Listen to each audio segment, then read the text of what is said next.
So I have, as Jim said, I was at HP for 10 years, part of a supply chain modeling team there, and been at Google for trying to build out the team there. So I have a sample size of 2 now on sort of analytics teams, which is one more than where I was last year. So what I want to try and do is kind of look at what are some common themes that I've seen in both places, and what are some things that where I've had to kind of shift and adapt to a different environment.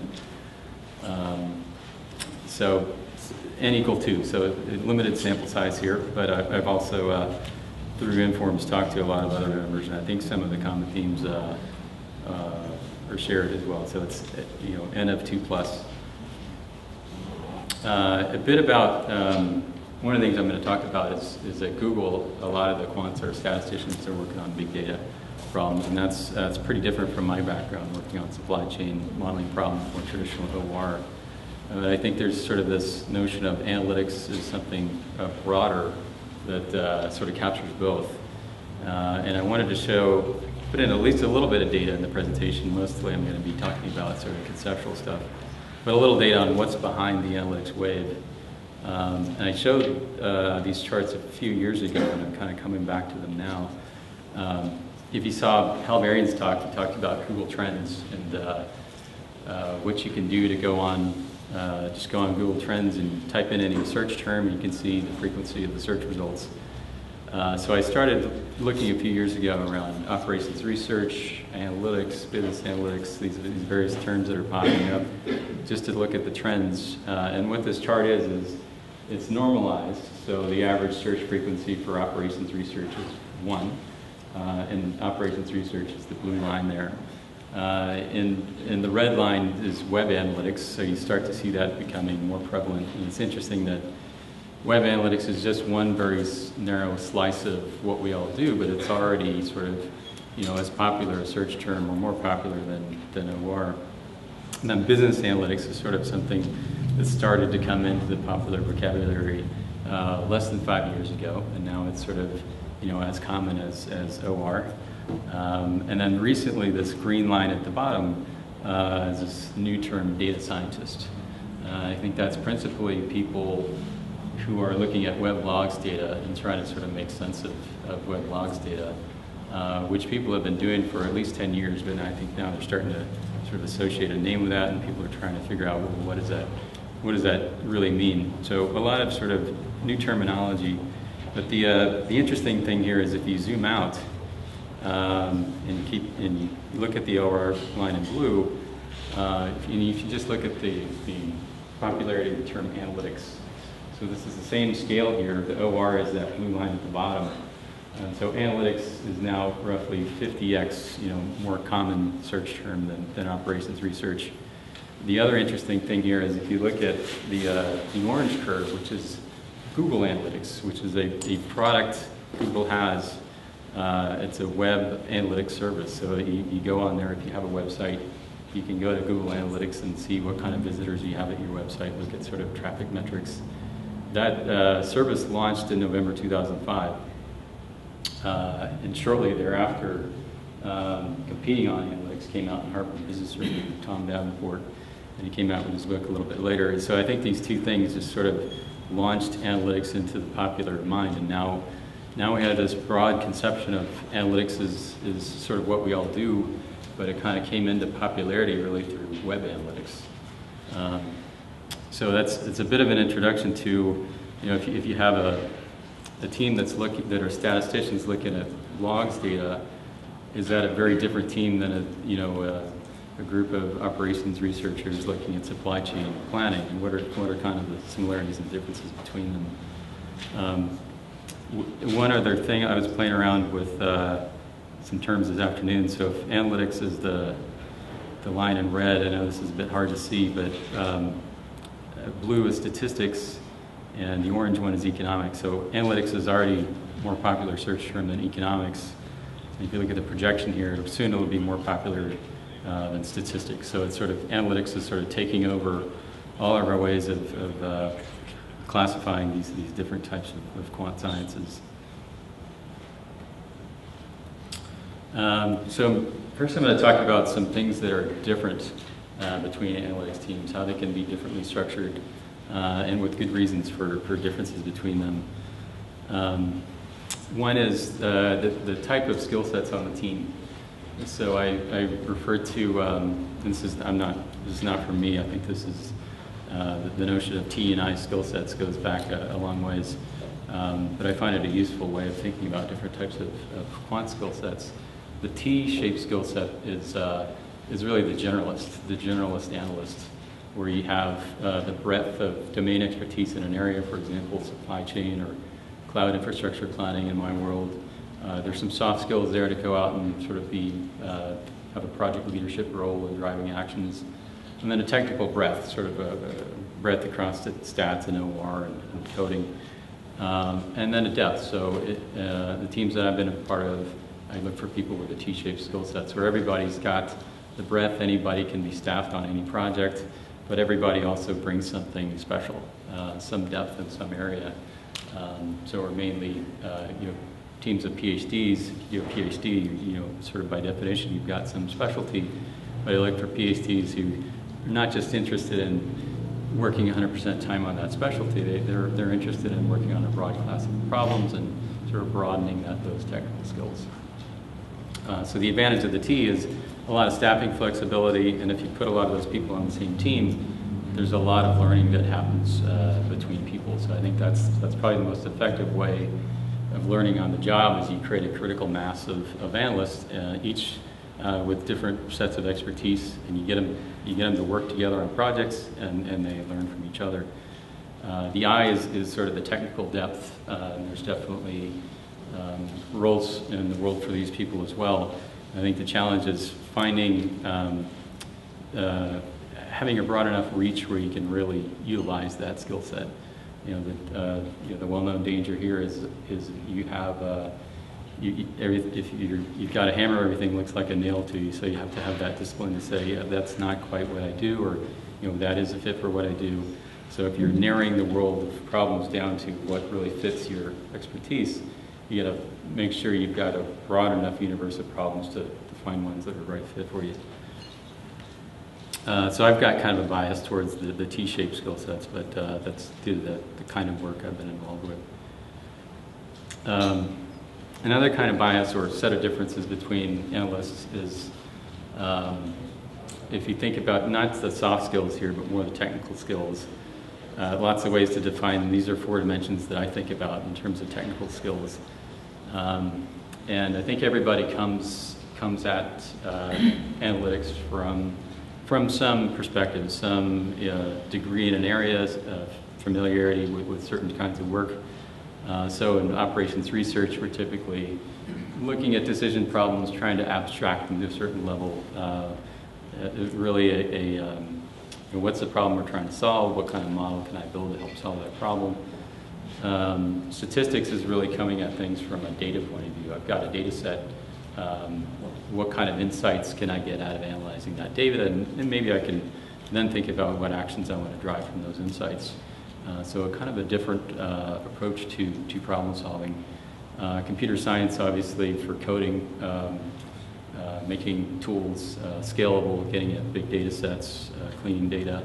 And then one I would add, you could argue this falls more in the category of soft skills, but strategic planning. So this is kind of more of the McKinsey consultant kind of analysis, 80-20 rough cut analysis, which I think is actually an important part of this mix to ask the right questions, make sure we're working on the right problems. Once we start working on the problems, are we seeing the right issues to focus on in those problems? So I would argue this is part of the full skill set of analytics, is the ability to do good sort of rough cut 80-20 modeling as well. The point of this is everybody's coming at this from a different angle, but I think there's also a lot of value in cross-pollination of these skills. So what I've observed is people coming straight out of school to typically have a degree in one of these areas and know that area in depth. And as you sort of work on problems more and more, you sort of pick up these other skills over time. So, for example, if you want to develop algorithms and tools, you need to know some OR and some computer science and put those together. you want to work on big data, it's stats and computer science. It's sort of that combination. Hypotheses and insights, or the McKinsey problem-solving approach, is the hypothesis-driven problem-solving approach, and you need data to do that. And statisticians look at hypotheses and analyze data. And in OR and in strategic planning, sort of, what's the problem we're trying to solve, asking the right questions combined with building the right models. So there's lots of different combinations you could draw here, but I think the point is, through cross-pollination of these techniques, you can be more effective as a team at solving problems. And if you get people on the team that each bring in expertise from different areas, I think you're more effective as a team at solving problems, and you get a lot of learning going on between the team. A third area that I think kind of differentiates different kinds of analytics teams is, how do you convert analytics into action? So how do you engage with the organization, with who the decision makers are? And there's sort of a spectrum here of the breadth of your reach versus how close you are to the decision makers. So up on the top right, if you're a researcher, that's one way of sort of engaging with the decision makers. You're basically pretty far away from them, but you have a very wide reach. So if you do something cool and you publish it, you can reach a lot of people. But you're sort of head in the clouds. I think the most effective researchers and academics are ones who also get more into the consulting space and are working hand in hand with people in industry solving a problem. Sometimes I'll get pinged by an academic doing research, and they've just finished writing 12 months, spending 12 months writing a paper, and they'll call me up and say, hey, do you have this problem at HP, or do you have this problem at Google? And they're really just looking to hear yes, and then they're like, okay, yeah, I'm working on a real problem. That's all I needed. So I don't think that's the most effective way to be a good researcher. I think it's some combination of research and consulting. The consulting piece, that kind of describes the team I had at HP, where we had a lot of different business units, each with pretty similar problems. So we had PCs, printers, servers, and different regional geographic business units. And they all had network design problems, inventory problems. So we were essentially developing expertise in practice areas and going out across these different business units and doing fairly similar problems. And that works if you've got a diverse set of clients that have similar looking problems.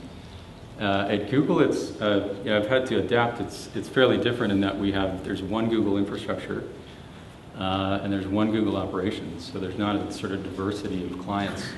And within that infrastructure, there's lots of different problems that are related. So how we plan data center capacity, to do it really well, we need to understand how we plan the fleet of machines that go into those data centers, and we need to understand the network that connects those data centers. So we end up working more on like a multi-year roadmap, making progress, trying to develop the models and tools that tie all those things together. So at Google, it's more of a staff. We're part of the process. Still, the partnering skills are important, but we're not sort of the arm's length consultants. There's not the client-consultant relationships. It's more like we're an embedded part of the team. The last point about sort of what might be different across teams in different companies is how do you deal with data? Where do you get your data from? And what does that data ecosystem look like at the company? So basically, who owns the data? What's IT's role? The top left, the dispersed data, is, for most of the time that I was at HP, this is kind of the model we had, where there wasn't a centralized data warehouse. All the business units kind of had their own stash of data that they maintained and they worked with. So it was impossible for us as one team working across those groups to sort of have direct ties to all those different data sources and stay current on them. So we basically had that consulting relationship where when we would work with a business, we'd say, you guys know your own data, you guys are responsible for getting us the data. So we wouldn't have the direct ties to the data. We'd ask the people we were working with to bring us the data. The other end of that spectrum is all the data is centralized, so there's value in that, sort of single sources of truth. But IT it's sort of walled behind IT. So you have to negotiate with IT, and that can sometimes be painful and takes a long time to get the data you want, and you have to give your requirements for a data warehouse, and a year later they may have it for you. And so there's value in that centralized data, but the negotiation with IT can be painful.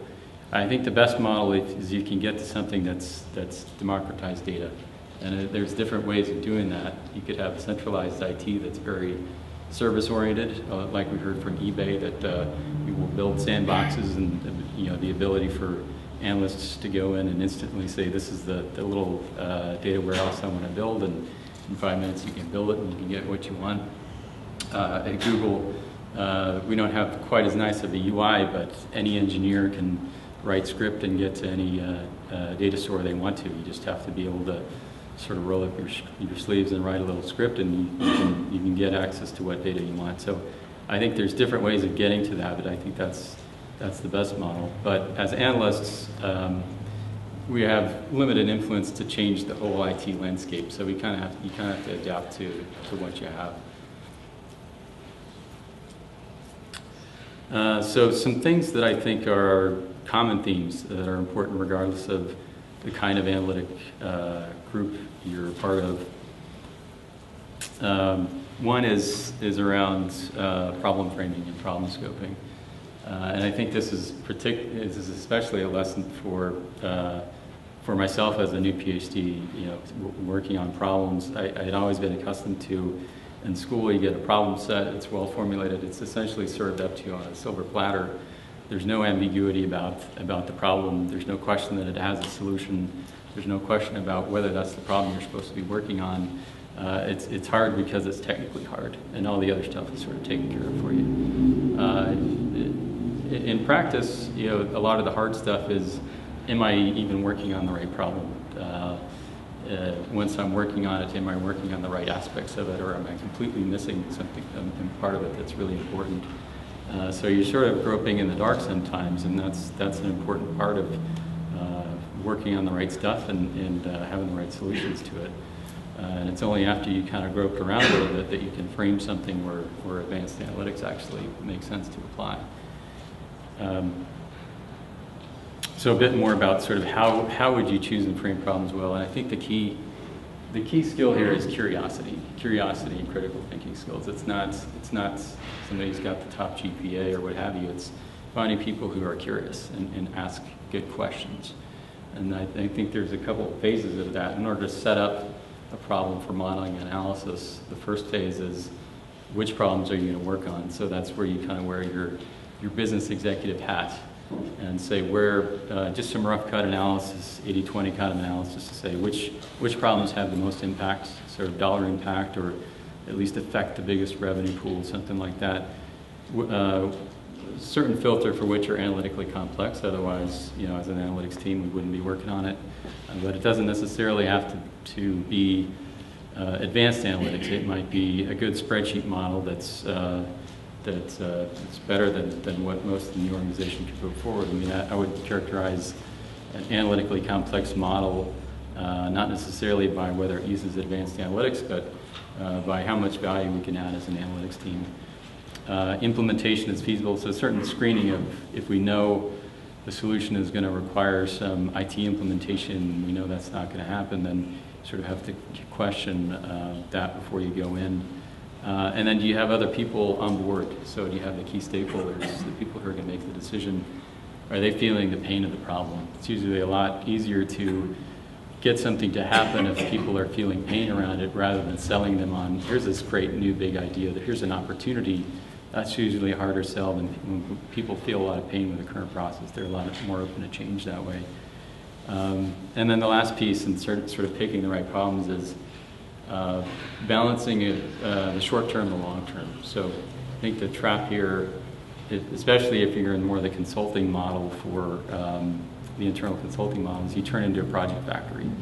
And you do good work, you do consistently good work, but it's just sort of ad hoc, piecemeal, and there's I mean, you can hire outside consultants to do that. So what's your value as an internal consultant? There ought to be something you're developing over time, some innovation or some longer term roadmap you're working towards.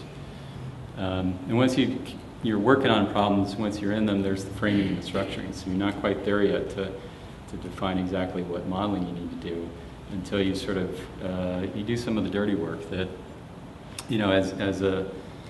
as a new PhD grad, it may not be the sexiest stuff. And as a new PhD grad, you're probably at your peak of technical skills. I'm certainly not where I was when I finished my PhD. And so you want to work on the technically hard stuff. But to be effective, you got to be willing to do the data gathering, do the data cleaning, go out and talk to people who understand the process you're working on.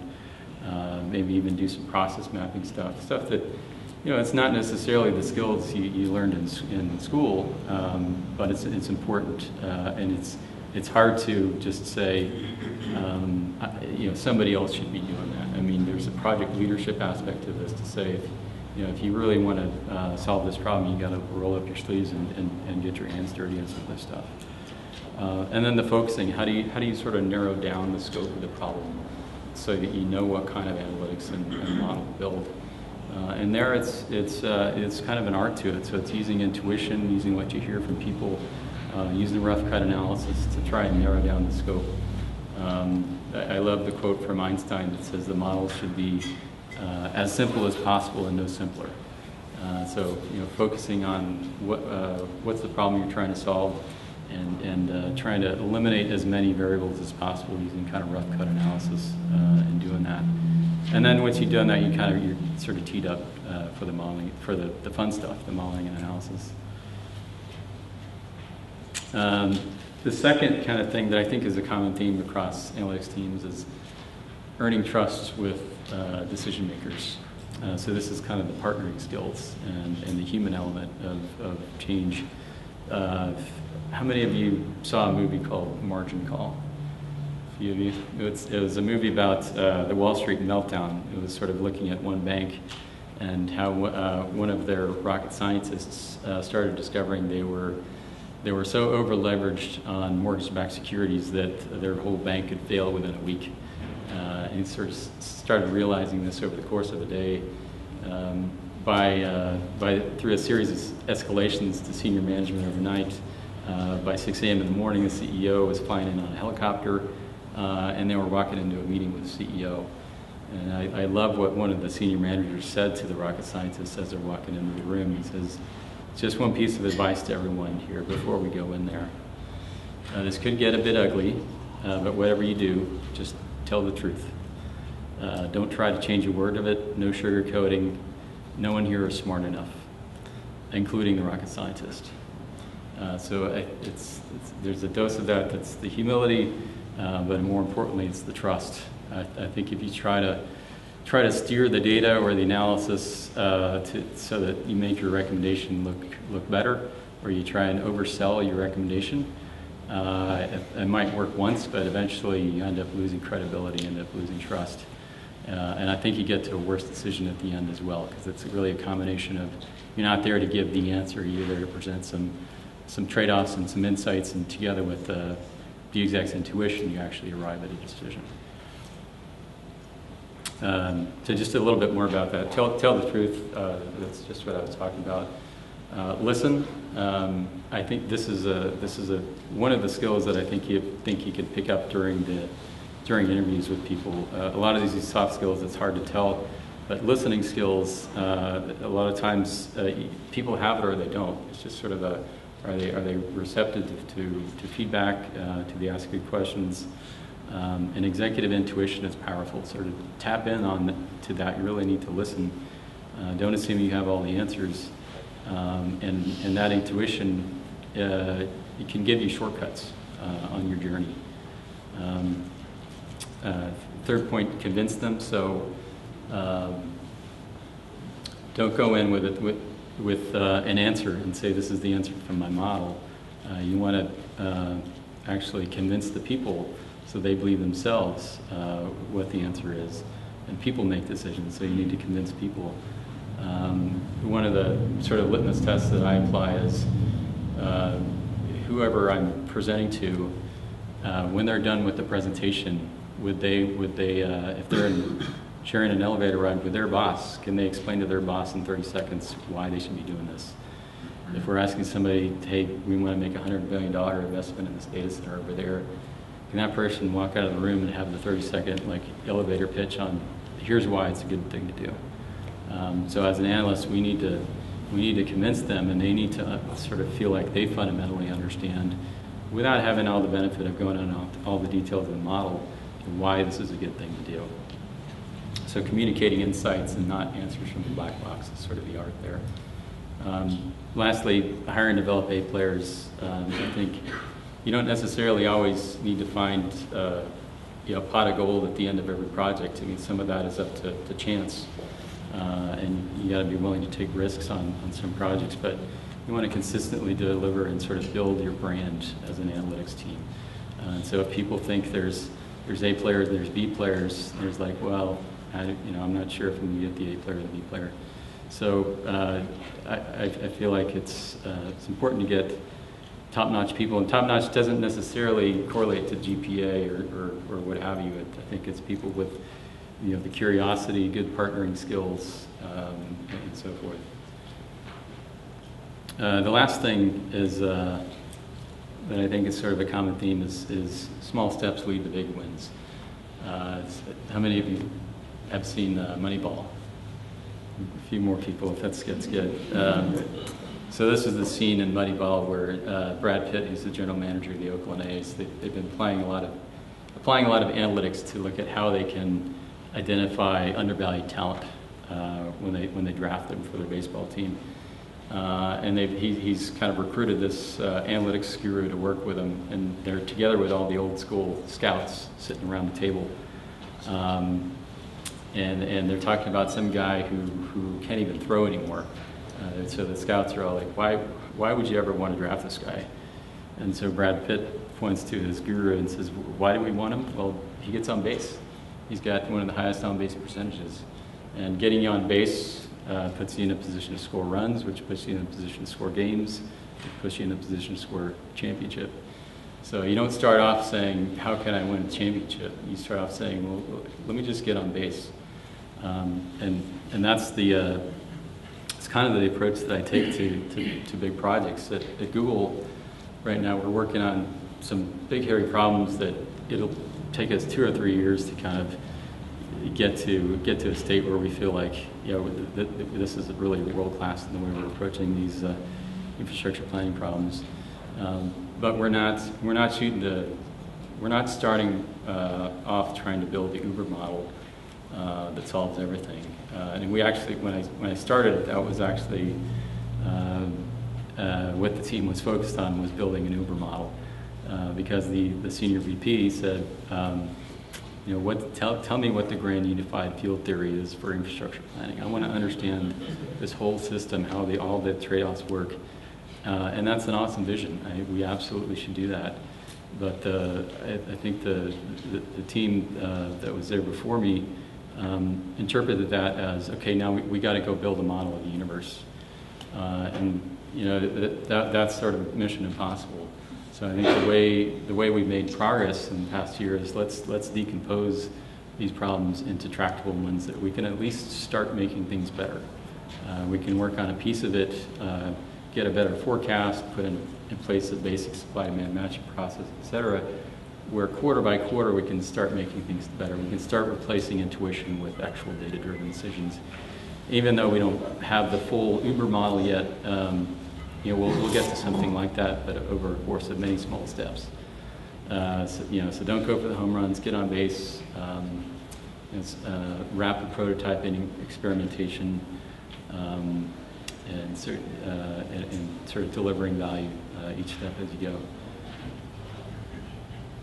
And just a couple of last slides as an example of sort of small steps lead to big wins. I think the idea here is over time you want to be replacing intuition and gut feel with data-driven decisions. But you sort of you take one step, and then once you've replaced that piece of intuition with a model, you can take the next step and replace more of it. So this was an example from team at HP, we won the Edelman a few years back for work in product portfolio management. So variety management. How do we make the right trade-offs between the number of SKUs to have in the marketplace versus all the costs that those SKUs drive? So we had been doing work, for more than 10 years around inventory modeling. And this is kind of the base layer going as far back in time on the left. So what's the trade-off? Modeling the trade-off of if I have fewer SKUs, there's risk pooling, I need less inventory. We were pretty good at doing that kind of stuff. Inventory-driven, how do I measure the cost of inventory? We had a framework for that. We were pretty good at that. And for a while, that was how we thought about variety management, sort of with the lenses of inventory. And that put us in a position to build on that and say, well, there's actually more costs in this than just inventory. There's development costs, there's warranty costs, there's shortage and expediting costs, et cetera, et cetera. So once we understood the inventory piece well, we were able to put a broader framework across. And once we had a framework, we did projects where we could develop ROI calculators with people. And we got pretty good at sort of, a process for building those ROI calculators for deciding when to offer a SKU, when to launch it or not. And there was also some work in parallel, once you've launched a product in the marketplace, how do you manage it post-launch? So once we had the analytics around the pre-launch, we could sort of say, okay, those were the right SKUs to launch. When do we start pruning them once they're out there? So there was kind of the post-launch optimization. And this was over the course of probably 10 years and dozens of projects that we sort of built up to this level. And we didn't get there by saying, let's do a 12-month research project trying to solve the whole variety management problem once and for all. Last example that I'll close with, and some of the work we're doing now at Google around data center capacity planning. So lots and lots of money spent at Google on our infrastructure. If you look at our balance sheet, under the property and equipment line item, there's a $10 billion item listed. So you can imagine there's a lot of money invested in this, and sort of optimizing it and getting it right is important. So our first step was deciding how many data centers to build. Well, let's start with a forecast. And let's start with something that at least sort of passes the reality check at a top-down level. If our revenue is growing at X%, and we want to keep our spend as a percent of revenue, at least not increasing, what does that imply about the number of new machines that we're going to add to the fleet? And that's sort of at least sort of a top-down reality check around, if you come back and say we need to build 2 or 3x as much data center capacity as I can predict based on revenue growth, that doesn't really pass the reality check. So that was kind of step one, together with a very heuristic sort of supply-demand matching process for planning capacity at different lead times. And then step two was, this is where kind of the interdependent problems come into play. When planning how many data centers to build, I'd like to understand when I'm going to retire the old machines from the fleet. The new machines may only take up 1/3 of the space and the power of the data center. So understanding my end-of-life plan becomes really important in understanding how many data centers to build. So we came up with a fairly heuristic retirement for machine forecast based on the average amount of time we'd had those machines in the fleet in the past. We started looking more into the regional demand mix, looking at traffic patterns. So that was kind of another step up that we were building on the first step. And then we had, instead of a heuristic machine retirement, we actually started building TCO, total cost of ownership models, for when's the optimal time to retire those machines in the fleet. So now we had an even better forecast for machine retirement that fed into our data center capacity planning. And we started doing some modeling on let's do a real range-based forecast for this, so we understand the uncertainty around that. So we understand how much risk we want to take, or at least we can look at those trade-offs between chances of being short versus how much more we have to invest. And now we're at the point where we're starting to apply some real optimization, some dynamic programming kind of approaches. But starting off with that sort of advanced analytics without those fundamental pieces in place before, I think we would have just been spinning our wheels. We wouldn't have built up the credibility and the confidence with management. We wouldn't have the more fundamental pieces there to build on. So that's actually all I had. So we can happy to take questions if you guys are interested.